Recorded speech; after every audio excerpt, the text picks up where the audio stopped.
नमस्कार दोस्तों, edu hub की ऑनलाइन क्लासेस में आपका स्वागत है। मैं विनम्रता पाठक तहे दिल से आपको एक अच्छे टॉपिक के साथ और बड़े ही आनंदमय प्रसंग के साथ पढ़ाऊंगी और ये उम्मीद करती हूँ कि आपको मेरी ये वीडियो पसंद आएगी। तो बच्चों, मेरा आज का जो टॉपिक है वह है विराम चिन्ह। हमने बहुत सारे टॉपिक पढ़े व्याकरण में, संधि, समास, अलंकार, रस, छंद, ये सारी चीज़ें। इनके साथ जो विराम चिन्ह है यह भी बहुत ही महत्वपूर्ण है। किसी भी साहित्य को पढ़ने के लिए, चाहे वो गद्य का हो या वो पद्य का हो, इसके लिए सबसे ज़्यादा ज़रूरी है विराम चिन्हों का ज्ञान होना। विराम चिन्ह का अर्थ है बच्चों ठहराव, रुकना। किसी भी चीज़ को समझाने के लिए, अपने भाव को स्पष्ट करने के लिए, अपनी बात को समझाने के लिए हम बोलते समय जब रुकते हैं या लिखते समय जब रुकते हैं तो वो जो रुकने की प्रक्रिया है वह विराम चिन्ह कहलाती है। विराम चिन्ह से हम अपनी जैसे जब हम बोलते हैं तो हमारे बोलने में जो उतार चढ़ाव आता है वह किसके माध्यम से आता है? विराम चिन्ह के माध्यम से आता है। उतार चढ़ाव, कहाँ रुकना है, कहाँ चलना है, कहाँ समझाने के लिए रुकना है, कहाँ क्या बताने के लिए रुकना है। जहाँ पर इस तरह की प्रक्रिया होती है हमारी भाषा में, उस भाषा में समझाने के लिए जिस प्रक्रिया का हम प्रयोग करते हैं वह बच्चों विराम चिन्ह कहलाता है। यानी विराम का सीधा सा अर्थ है ठहराव या रुकना। रुकने की प्रक्रिया को हम विराम चिन्ह कहते हैं। तो भाषा में अब रुकना, तो चलते चलते भी हम रुक जाते हैं, कुछ बोलते बोलते रुक जाते हैं। तो ये रुकना जो है यानी लिखित भाषा, आइए परिभाषा देखते हैं कि लिखित भाषा में भावों को समझाने के लिए या रुकने की प्रक्रिया को स्पष्ट करने के लिए, लिखित भाषा में अपने भावों को समझाने के लिए या लिखने की प्रक्रिया को स्पष्ट करने के लिए जिन चिन्हों का हम प्रयोग करते हैं वह चिन्ह मेरे बच्चों विराम चिन्ह कहलाते हैं। लिखते समय जिन चिन्हों का हम प्रयोग करते हैं वह विराम चिन्ह कहलाते हैं। इनकी संख्या है बच्चों 13। अनेक संख्याओं का प्रयोग है, इनकी संख्या है 13। कौन कौन से? अल्प विराम, जहाँ थोड़ा रुकने के लिए। आप पहले इसके टाइप्स देख लीजिए, फिर मैं एक एक को पूरे व्याख्यान के साथ, पूरी परिभाषा के साथ, उनके उदाहरण के साथ विश्लेषण करूँगी। पहले आप देखिए कितने होते हैं ये। पहला है बच्चों अल्प विराम, थोड़ा रुकने के लिए। अर्ध विराम, कोई एक वाक्य हम बोल रहे हैं, आधे पर हमें रुकना है, वहाँ अर्ध विराम का प्रयोग हो गया। पूर्ण विराम, जहाँ वाक्य पूरा कंप्लीट हो गया, यानी एक सेंटेंस कंप्लीट होने के बाद हम जब जिस चिन्ह का प्रयोग करते हैं वह पूर्ण विराम कहलाता है। योजक चिन्ह, दो शब्दों को आपस में जोड़ने के लिए, जैसे माता और पिता, माता और पिता नहीं, माता और पिता के बीच में जो चिन्ह लगाते हैं हम, इस तरह का छोटा सा एक डैश देते हैं, या तो इसे ऋण के चिन्ह को कहें, माइनस का चिन्ह कह लीजिए, जो भी है, लेकिन यहाँ पर यह किस चिन्ह के रूप में होता है? योजक चिन्ह के रूप में। तो जहाँ पर दो शब्दों को जोड़ने के लिए, एक साथ बोलने के लिए हम जिस चिन्ह का प्रयोग करते हैं वह योजक चिन्ह कहलाता है। नेक्स्ट है बच्चों आपका निर्देशक चिन्ह।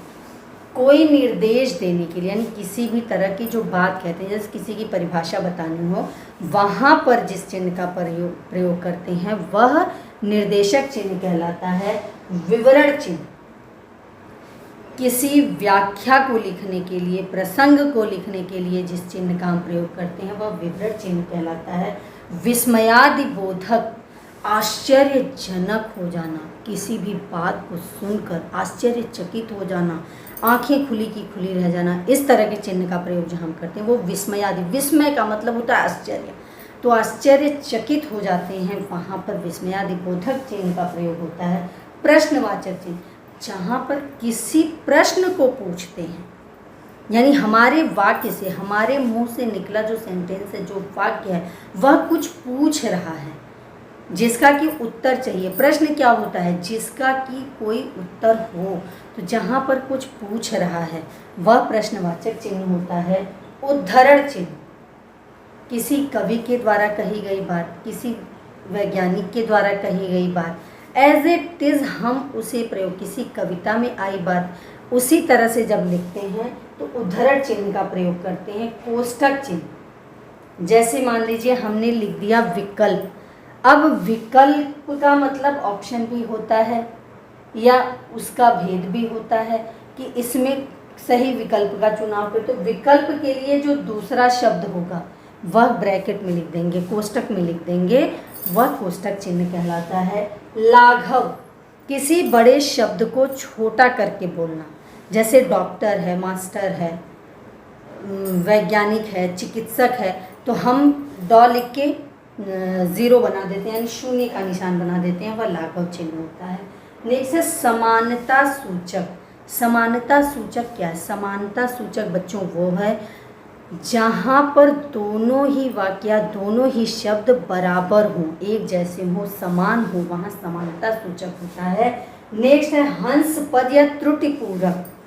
हंस पद या त्रुटिपूरक, मान लीजिए हम कोई सेंटेंस लिख रहे हैं, लिखते लिखते कोई एक शब्द छूट गया, कोई एक शब्द छूट जाने पर जिस चिन्ह का प्रयोग करके उसके जस्ट ऊपर हम वो शब्द लिख देते हैं, वो जो चिन्ह होता है वह त्रुटिपूरक या हंस पद कहलाता है। तो आइए इनको इनकी परिभाषा और चिन्हों के साथ, उदाहरण के साथ पढ़ते हैं। आइए अब देखते हैं आगे। पहला है बच्चों अल्प विराम। अल्प विराम क्या है? समान शब्दों को एक दूसरे से अलग करने के लिए या वाक्यों और उपवाक्यों को अलग करने के लिए, उसमें भेद बताने के लिए जिन चिन्हों का हम प्रयोग करते हैं वह अल्प विराम कहलाते हैं। अब समान शब्द क्या हैं? जैसे मान लीजिए कि पिताजी आम, केला, अंगूर, सेब सारे फल ले आए, तो इसके बीच में जिस चिन्हों का हम प्रयोग करते हैं, पिताजी, उदाहरण देखिए, जैसे पिताजी आम, केला, अंगूर, सेब आदि फल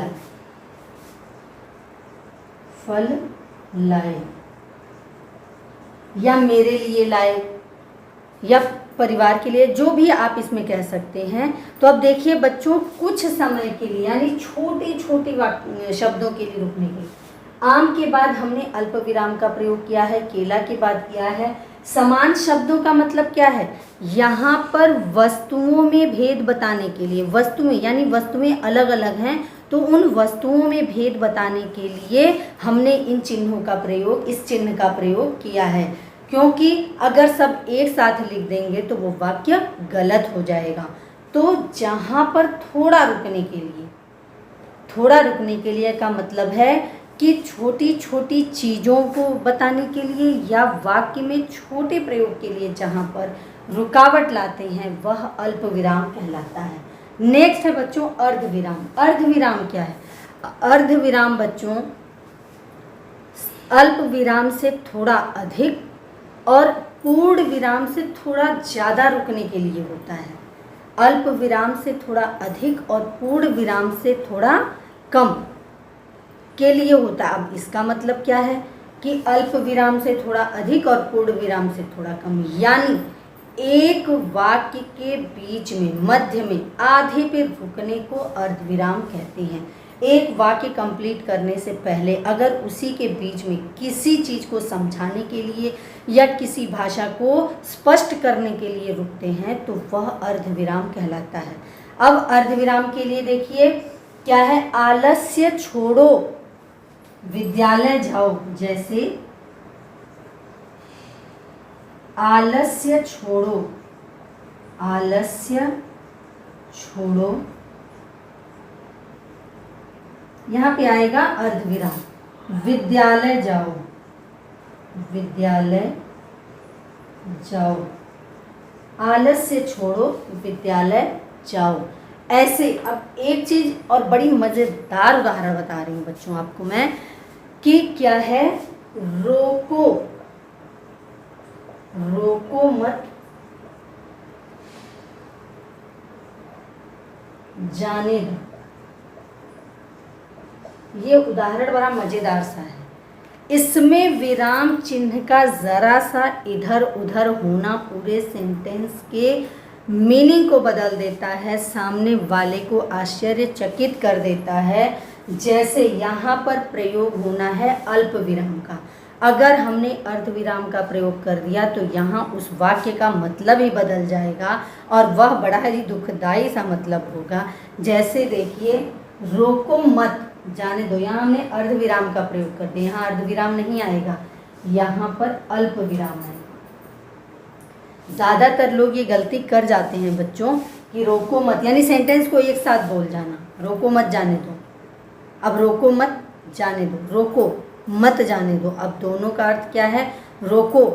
अगर आप रोको के बाद रुक गए तो इसका मतलब है कि आप उन्हें रोकना चाहते हो। रोको मत जाने दो, यहाँ का मतलब क्या हो गया कि आप उन्हें भेज देना चाहते हो। तो छोटी सी गलती यानी ये अर्ध विराम में नहीं आएगा। मैंने आपको सिर्फ ये एग्जांपल इसलिए दिया है कि अर्ध विराम का प्रयोग ज़्यादातर लोग यहाँ ऐसे सेंटेंसेस में कर देते हैं। आपका क्या आएगा, निश्चिंत रहिए, निश्चिंत रहिए, आपका काम हो जाएगा, आपका काम हो जाएगा। बस बच्चों ये बताना है आपको कि अल्प विराम में छोटे छोटे शब्दों के बाद प्रयोग होने को अल्प विराम कहते हैं और अर्ध विराम वाक्य के आधे में जिस चिन्ह का प्रयोग करते हैं वह अर्ध विराम कहलाता है। तो नेक्स्ट देखते हैं। नेक्स्ट है बच्चों पूर्ण विराम। पूर्ण विराम क्या है? पूर्ण विराम है मेरे बच्चों कि जहाँ वाक्य पूर्ण हो जाता है, जहाँ पर सेंटेंस कंप्लीट हो जाता है, वहाँ पर हम जिस चिन्ह का प्रयोग करते हैं यह इस रूप में होता है, एक खड़ी पाई के रूप में, और जहाँ पर सेंटेंस कंप्लीट होने पर इसका प्रयोग करते हैं वह पूर्ण विराम कहलाता है। यानी वाक्य कंप्लीट होने के बाद, वाक्य पूर्ण होने के बाद जिस चिन्ह का हम प्रयोग करते हैं वह चिन्ह पूर्ण विराम कहलाता है। जैसे आज हवा बहुत ठंडी है, आज हवा बहुत ठंडी चल रही है, ठंडी चल रही है। अब ये जो चिन्ह है बच्चों यह है पूर्ण विराम। आज का मौसम बड़ा सुहावना है, आज का मौसम बड़ा सुहावना है, बड़ा सुहावना है।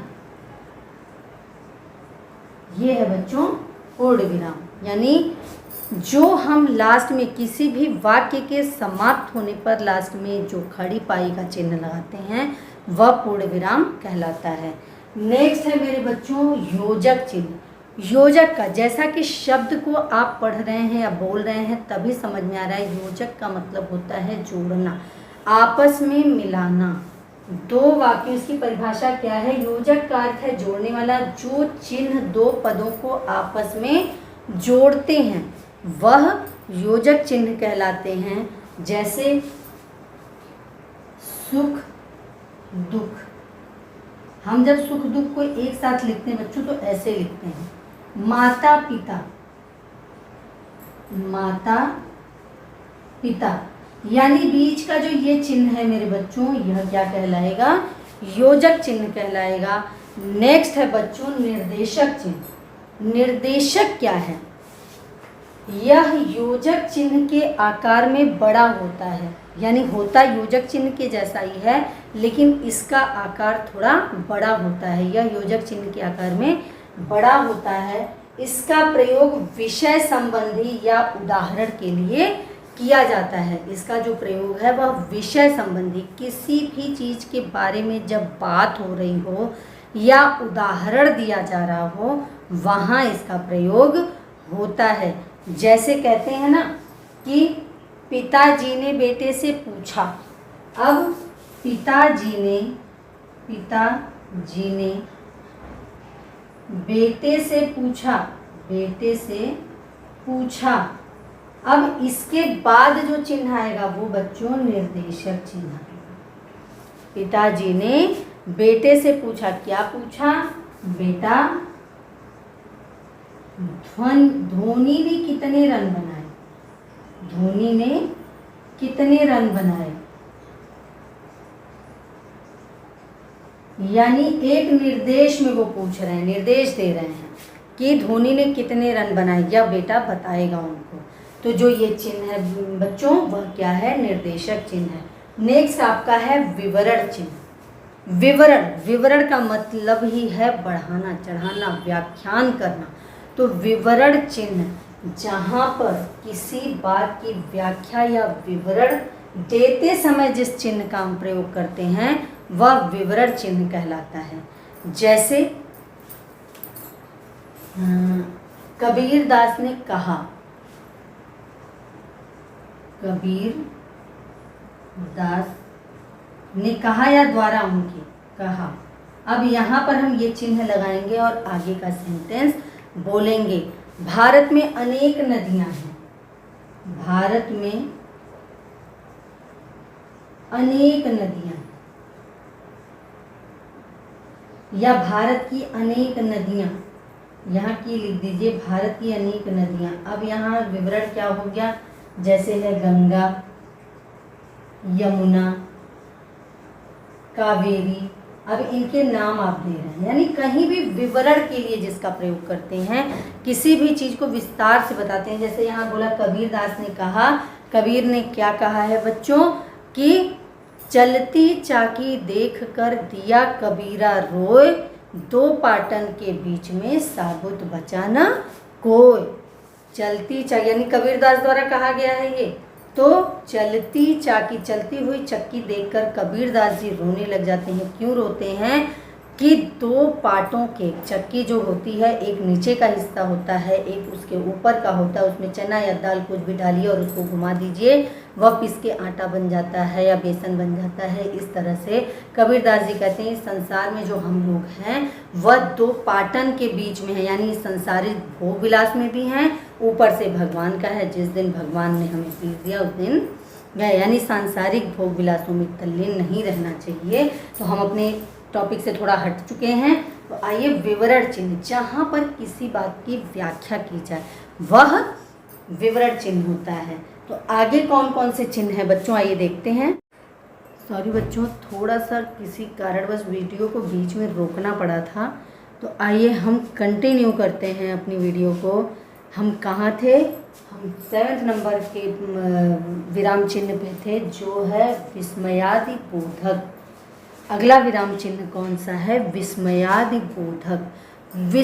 विस्मय का अर्थ होता है आश्चर्यचकित होना।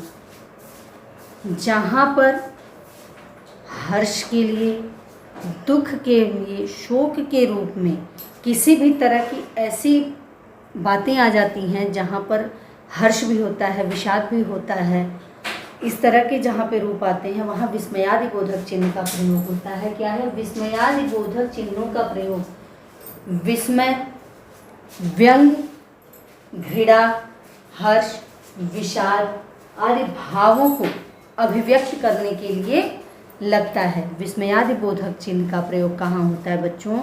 जहाँ पर विस्मय यानी आश्चर्यचकित कोई ऐसी चीज़ हो, जहाँ पर घृणा हो, जहाँ पर क्रोध की भावना हो, और हर्ष, विषाद, इस तरह की भावनाएं जहाँ पर व्यक्त होती हैं वहाँ पर विस्मयादि बोधक चिन्ह का प्रयोग होता है। जैसे अरे, अरे के बाद जो ये चिन्ह है, अरे तुम अब तक कहाँ थे?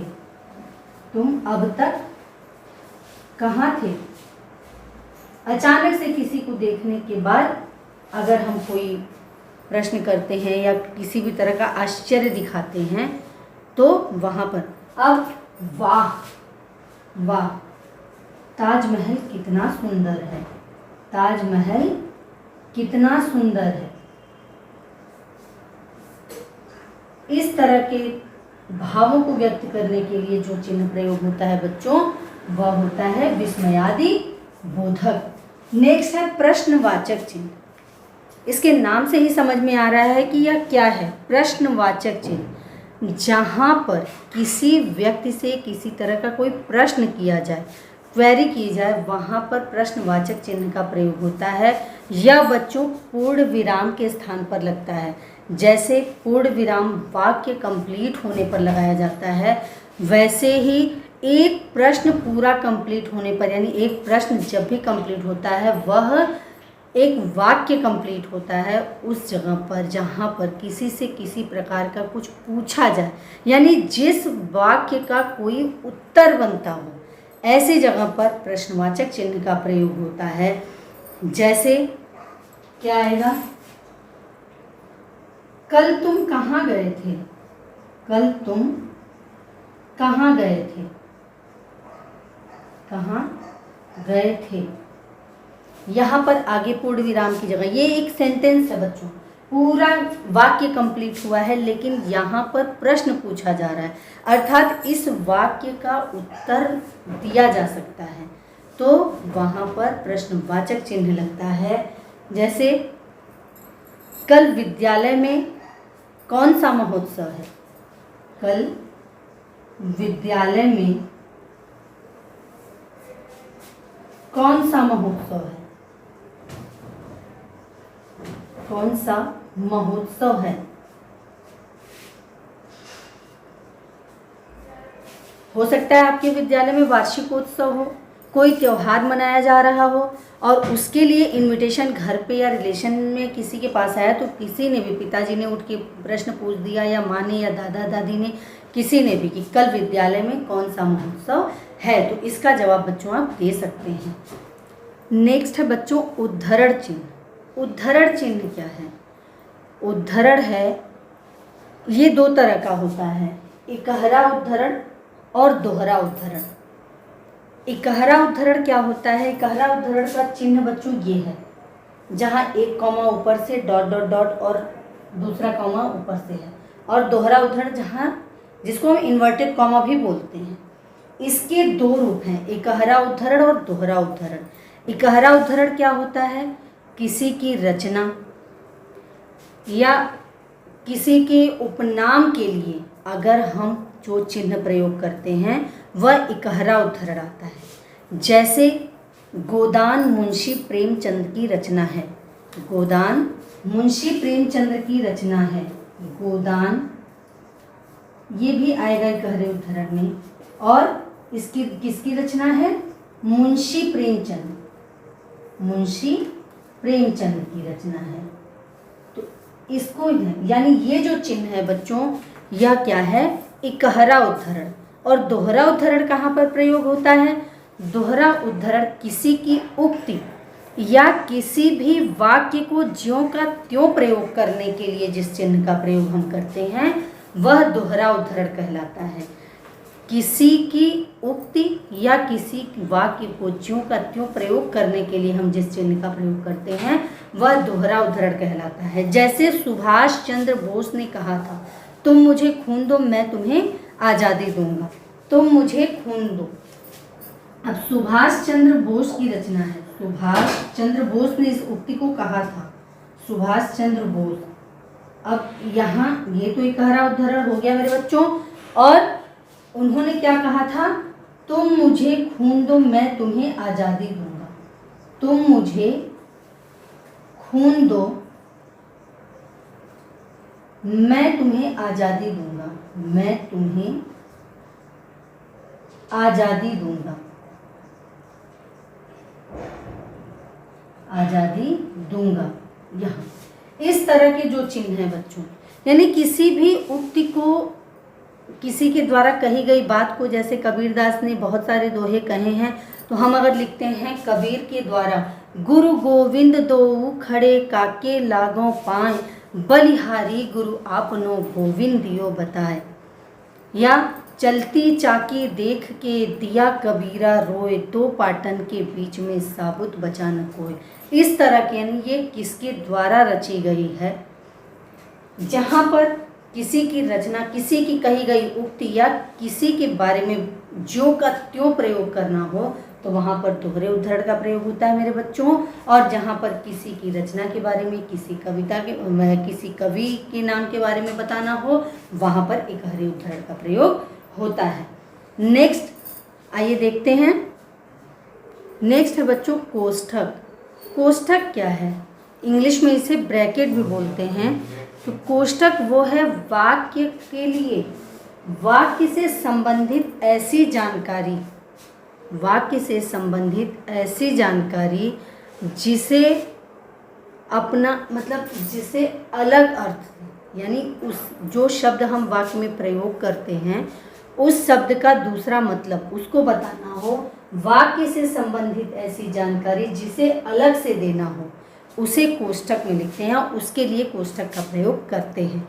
जैसे तुम्हारे सतत प्रयास से, अब इसको देखिएगा, तुम्हारे सतत प्रयास से, तुम्हारे सतत, सतत का मतलब होता है बच्चों लगातार। अब यहाँ सतत और लगातार दोनों तो हम लिख नहीं सकते, इसलिए हमने यहाँ पे कोष्ठक चिन्ह का प्रयोग किया।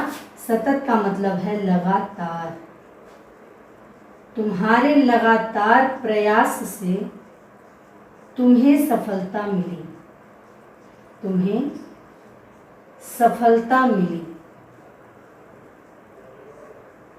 इसी तरह और भी सारे कई चीज़ें हैं जिनके लिए हम कोष्ठक का प्रयोग करते हैं। नेक्स्ट है लाघव चिन्ह।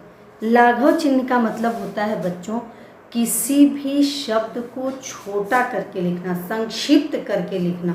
किसी भी शब्द को संक्षिप्त करके लिखने के लिए जिस चिन्ह का हम प्रयोग करते हैं वह लाघव चिन्ह होता है। इसका आकार जो है, इसका जो सिंबल है वो शून्य की तरह होता है, जिसे जीरो बना दें वैसा होता है। तो संक्षिप्त करना, अब संक्षिप्त करने का मतलब क्या है? जैसे हम कहीं लिखते हैं डॉक्टर, हम डॉक्टर पूरा ऐसे न लिख के, डॉक्टर पूरा ऐसे न लिख के हम क्या लिखते हैं? डॉक्टर पवन सिंह। मान लीजिए कोई डॉक्टर है, डॉक्टर पवन सिंह, ठीक है। हम अपनी जो क्वालिफिकेशन है उसको आगे बढ़ाने के लिए बीए, बीएससी, बीकॉम ये सारी चीज़ें कहते हैं। तो बैचलर ऑफ कॉमर्स की बजाय हम बीकॉम लिखते हैं, बैचलर ऑफ कॉमर्स की जगह हम बीकॉम लिखते हैं। यहाँ पर जो चिन्ह प्रयोग होता है बच्चों वह लाघव चिन्ह कहलाता है। प्रोफेसर अतुलानंद, प्रोफेसर अतुलानंद की जगह हम सिर्फ प्रो लिख के अतुलानंद लिख देते हैं। यानी किसी भी शब्द को संक्षिप्त करके लिखना लाघव चिन्ह के प्रयोग से संभव है। यानी लाघव चिन्ह का प्रयोग वहाँ होता है जहाँ हम शब्द को संक्षिप्त करते हैं। नेक्स्ट है बच्चों समानता सूचक चिन्ह। समानता यानी बराबरी के लिए हम जहाँ पर जिस चिन्ह का प्रयोग करते हैं, यह जैसे मैथ हम लगाते हैं तो बराबर के चिन्ह का जो प्रयोग हो तो वही चिन्ह होता है इसका। जब एक वस्तु की समानता या तुलना दूसरे वस्तु से की जाती है तो दोनों के बीच में समानता सूचक चिन्ह का प्रयोग होता है। जैसे अब समानता सूचक कैसे हो गया? 1 मीटर, 1 मीटर में बराबर, 1 मीटर बराबर 100 सेंटीमीटर। यानी आपका जो आंसर है 1 मीटर बराबर 100 सेंटीमीटर। देखिए बच्चों लाघव चिन्ह का प्रयोग यहाँ भी हुआ है। सेंटीमीटर पूरा न लिख के हमने सेमी लिख दिया, मीटर पूरा न लिख के हम मी लिख दिए। तो जहाँ पर अब यहाँ देखिए समानता यानी 1 मीटर वही है, 100 सेंटीमीटर भी वही है। तो 1 मीटर बराबर 100 सेंटीमीटर, इस तरह का यानी बराबरी की, समानता की जहाँ बात की जाए वहाँ पर समानता सूचक चिन्ह का प्रयोग होता है। नेक्स्ट है बच्चों आपका हंस पद या त्रुटि पूरक चिन्ह। हंस पद या त्रुटि पूरक चिन्ह। हंस पद जैसे हम कोई वाक्य लिख रहे हैं लिखते लिखते बीच में कोई शब्द रह जाता है। अब जो शब्द रह गया, हमने जब दोबारा वाक्य को पढ़ा, शब्द छूट गया है, तो जो शब्द छूट गया है उसी के स्थान पर इस चिन्ह का हम प्रयोग करते हैं और उसके जस्ट ऊपर वाक्य को कंप्लीट करने के लिए उस शब्द को हम लिख देते हैं। जैसे वचन के दो प्रकार होते हैं। वचन के दो प्रकार होते हैं। वचन के दो प्रकार होते हैं। बच्चों यहाँ हमने लिखा वचन के, अब दो तो भूल गए, दो रह गया लिखना।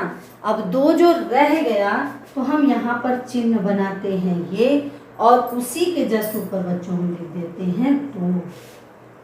यानी वाक्य को लिखते समय कोई शब्द यदि छूट जाए तो उस जगह पे जिस चिन्ह का हम प्रयोग करते हैं वह त्रुटिपूरक या हंसपद चिन्ह कहलाता है। जैसे पंडित जवाहरलाल नेहरू भारत के प्रथम प्रधानमंत्री थे। अब पंडित, अब यहाँ देखिए हमने लाघव चिन्ह का भी प्रयोग कर दिया। पंडित जवाहरलाल नेहरू, जवाहरलाल नेहरू भारत के प्रथम प्रधानमंत्री थे, प्रधानमंत्री थे। अब बच्चों यहाँ देखिए पंडित जवाहरलाल नेहरू भारत के प्रथम रह गया, प्रधानमंत्री थे। अब ये सेंटेंस कंप्लीट कैसे होगा? यहाँ पे हम त्रुटिपूरक या हंसपद चिन्ह के माध्यम से इस वाक्य को कंप्लीट कर सकते हैं। प्रथम ऐसे लिख देते हैं, यानी जहाँ पर कोई वाक्य छूट जाए, वाक्य में कोई शब्द छूट जाए, उस शब्द को पूरा करने के लिए जिस चिन्ह का प्रयोग करते हैं वह हंसपद या त्रुटिपूरक कहलाता है। तो इस प्रकार से बच्चों हम 13 विराम चिन्हों के माध्यम से अपनी भाषा को कंप्लीट तरीके से पढ़ना, लिखना, समझना और बोलना सीखते हैं। तो मैं उम्मीद करती हूँ कि आपको मेरी ये वीडियो पसंद भी आई होगी, और जहाँ तक है विराम चिन्ह पूरी तरह से समझ में आ गया होगा। तो लाइक एंड शेयर ज़रूर करिए, और मिलते हैं अगले वीडियो में अगले नए टॉपिक के साथ। तब तक मस्त रहिए, खुश रहिए, प्रसन्न रहिए। धन्यवाद।